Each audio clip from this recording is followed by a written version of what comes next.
Have you ever responded to the punchline of a joke halfway through telling it? Or grabbed a pole in public transportation, but accidentally grabbed someone else's hand?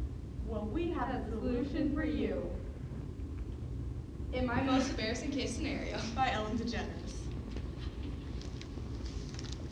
There are all sorts of books offering advice on how to deal with life-threatening situations. But where's the advice on dealing with embarrassing ones? Things like planning a burning plane, wrestling a crocodile, or jumping from a moving train happen maybe 5, 6 times in your life. But embarrassing things happen hundreds of times each day. Here are a few things we've learned about how to survive life's embarrassing moments. Situation: forgetting someone's name. You're at a party, don't ask how you got invited. Either your host is very forgiving or he has a very short memory. Or else you realize that it's partially his fault. Why else would he be bragging about his fireproof mattress if he didn't expect you to try it out? And yes, in hindsight, it's pretty obvious that just because the mattress is fireproof doesn't mean that the sheets and irreplaceable antique quilt are fireproof as well. Anyway, that's all water under the bridge. The same water, in fact, you threw on the burning quilt to put it out. Anywho, you're at the party, you notice a little friend walking toward you, and you start panicking. You've forgotten your friend's name. What do you do? What do you do? Solution. There are a few possible solutions to the forgetting the name problem, and I'm not talking about ridiculous ones like pretending to faint and then claiming you don't speak English. No combrado hombre. That's not only silly, but it has been proven not to work after the incident when you set fire to your host's bedroom. One solution is to have the same nickname for everyone. That way, you only have to remember one name. Scooter. Itchy! A second solution is to say hi to your old friend. Then immediately grab hold of the third person and say all innocent like, You two know each other, right?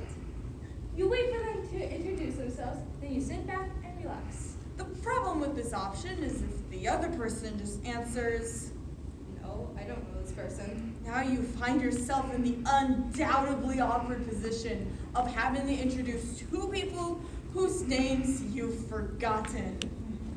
I mean, you could just say, Scooter, this is Itchy. Itchy, Scooter. But chances are that's not gonna work. The best solution. Say to her, I'm sorry, remind me how to pronounce your name again? Kathy? That's right! The emphasis is on the first syllable, Kathy. I always think it's on the second, Cathay. I'm glad you corrected me, my old friend. Problem solved. Situation 2, losing yourself in the middle of a conversation. When our minds are deprived of stimulation, they tend to wander. The mind craves interesting conversations. Which brings us back to the party and Kathy, Kathy, it turns out, is a bore. which I'm guessing is why you forgot her name in the first place. She's been talking at you for a long time about this and that, and you just started drifting off. You're kind of aware of her mouth moving, but you have no idea what she's saying. Then you hear the words, Inhaling mole spores? and like that, you're back in. You have no idea what the subject of conversation is, and Kathy has just stopped talking. She's staring at you, Slightly to the right, maybe because her lazy eye. expecting you to say something. What do you do? What do you do? Solution. The only proven way to get yourself out of this embarrassing situation is to say something about Gloria Estefan. I'm telling you, as long as you commit, she can fit into any conversation. Don't believe us? Here's proof.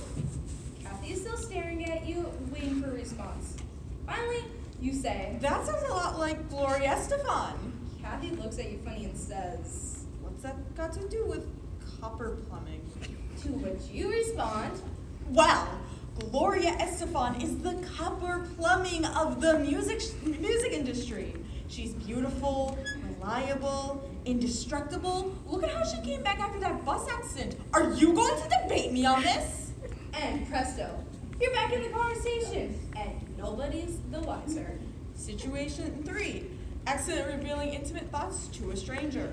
Revealing intimate thoughts to a stranger isn't always embarrassing. In fact, sometimes it's downright therapeutic. Many people pay strangers to listen to their darkest fantasies and most perverse secret thoughts.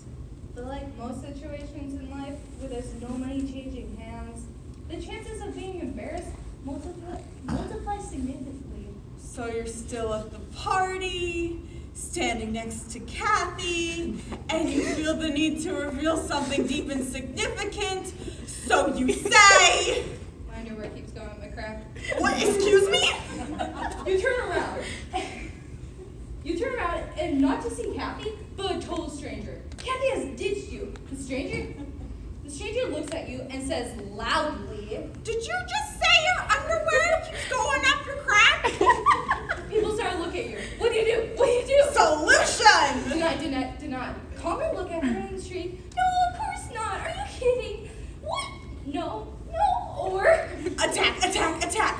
Look at her and say, listen, I've had just about enough with the questions. Who are you anyways? I don't know you. I don't owe you any explanation. You are way too curious for me, old lady.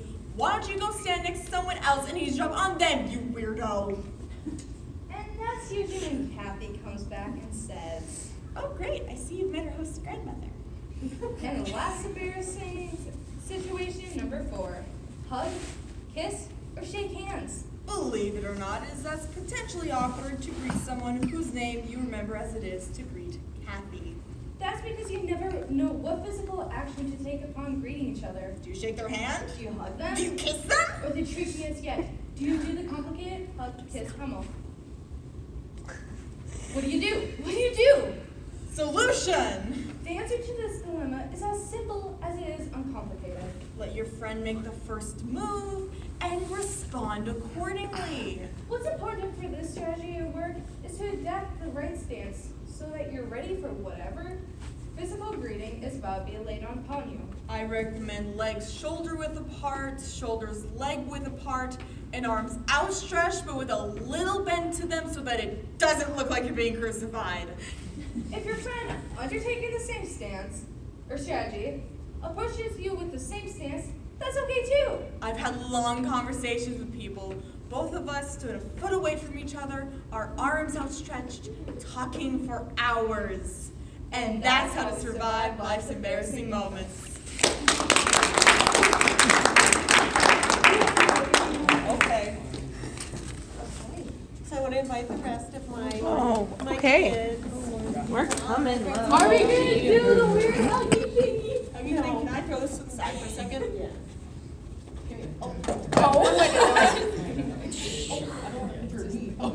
Oh, you don't want a picture of me either. Oh, are we doing pictures? No. I would say, you're all up there. Can we photo op? We hope that you enjoyed us.